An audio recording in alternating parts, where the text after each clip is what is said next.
दिया हुआ दान,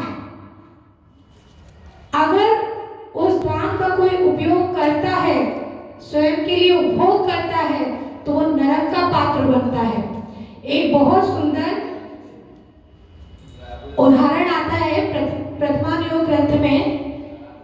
एक सेठ थे जिन्होंने मंदिर का जीर्णोद्धार कराया।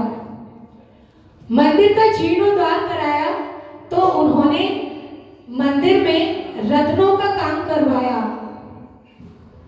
इतना दान दिया, और कहते हैं कि जब कोई दान देता है तो दूर दूर तक उसकी प्रसिद्धि होती है, क्योंकि दान देने से इस जीवन में तो यश कीर्ति मिलती ही है और आने वाले जीवन में भी सांसारिक सुखों की प्राप्ति होती है।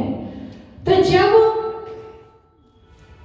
एक चोर वहां रहता था, जब चोरों के सरदार को पता चला कि एक नगर सेठ ने मंदिर का जीर्णोद्धार कराया है, जहां उसने रत्नों का काम कराया है,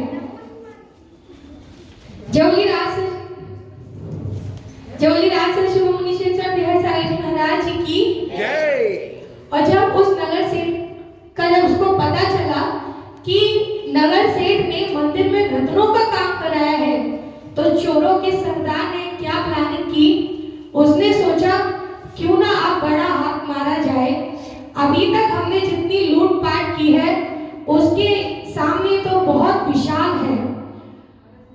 तो उसके चोर के साथी ने बोला, अरे ये सब छोड़ो, अपन कुछ और सोचते हैं, क्योंकि वहां इतनी सिक्योरिटी लगी है, हम वहां अपना कोई भी काम पूरा नहीं कर सकते। तो उस चोर ने कहा, क्या तुम्हें मेरी बुद्धि पे संदेह है? अगर मैं चाहूं तो सेठ के गले से रत्नों का हार ला सकता हूं और सेठ को पता भी नहीं चलेगा। मेरे लिए कोई कार्य असंभव नहीं है। उस चोर ने देखो क्या किया, उस चोर ने जैन ग्रंथों को उठाया और उसका अध्ययन चालू कर दिया। ग्रंथों का अध्ययन किया, फिर उसने सोचा कि जैन लोग किस चीज से प्रभावित होते हैं। उसने सारा अध्ययन करके फिर उसने एक त्यागी का वेश बनाया, त्यागी का वेश बनाया और उसने उपदेश देना शुरू किए। उसकी बहुत ख्याति फैल गई, जगह जगह उसका नाम, चर्चा, प्रचार प्रसार काफी बढ़ गया। नगर सेठ को जब ये बात पता चली कि कोई त्यागी जी हैं जिनकी वाणी से अमृत झरता है, जो इतना अच्छा उपदेश देते हैं, तो क्यों ना उनके पास चला जाए।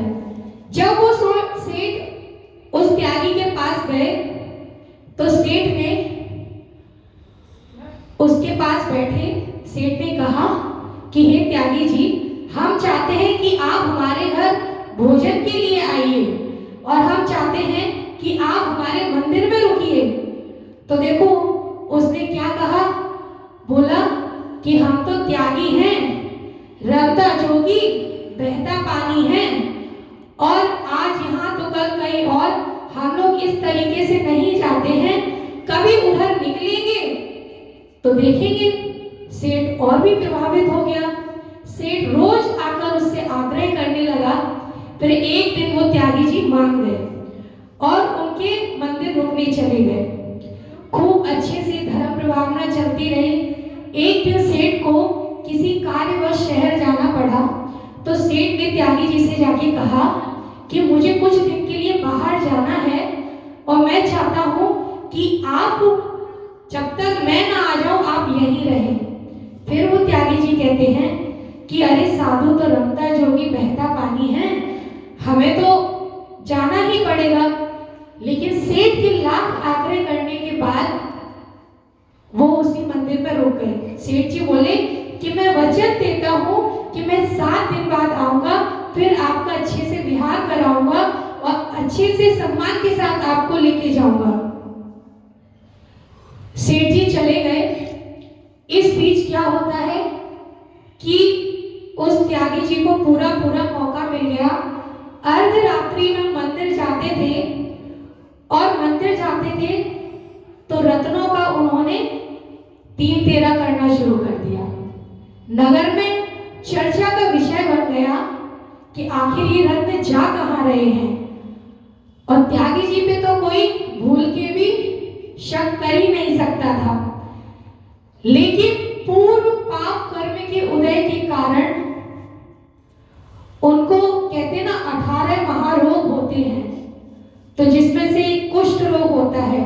तो पूर्व पाप कर्म के उदय के कारण उनको कुष्ठ रोग हो गया, और ऐसा उदंबर कुष्ठ रोग कि लोगों के दिन मरने के बाद शरीर में कीड़े पड़ते हैं। उनके तो कुष्ठ रोग में ऐसे कीड़े बिलबिलाने लगे थे कि लोग उन्हें घर नहीं ले जाते थे भोजन के लिए, और ना ही उनके पास बैठना पसंद करते थे। उनकी आहार पानी की भी व्यवस्था वही कर दी गई। लेकिन इस बीच क्या हुआ, जब सेठ जी वापस आए, जैसे ही वापस आए सेठ जी, तो उन्होंने उस त्यागी जी ने, त्यागी कहो या चोर कहो, उसने देखा कि सेठ आ गए, तो उसने सेठ को देखकर दांत मीसे और क्या संकलेश भाव बनाए कि इसको अभी आना था, मेरा काम भी सिद्ध नहीं हो पाया, और इतने सोचने मात्र से उसका प्राणांत हो गया। और जब प्राणों का अंत हुआ तो वो मरकर कहां गए, सीधे 7वें नरक में।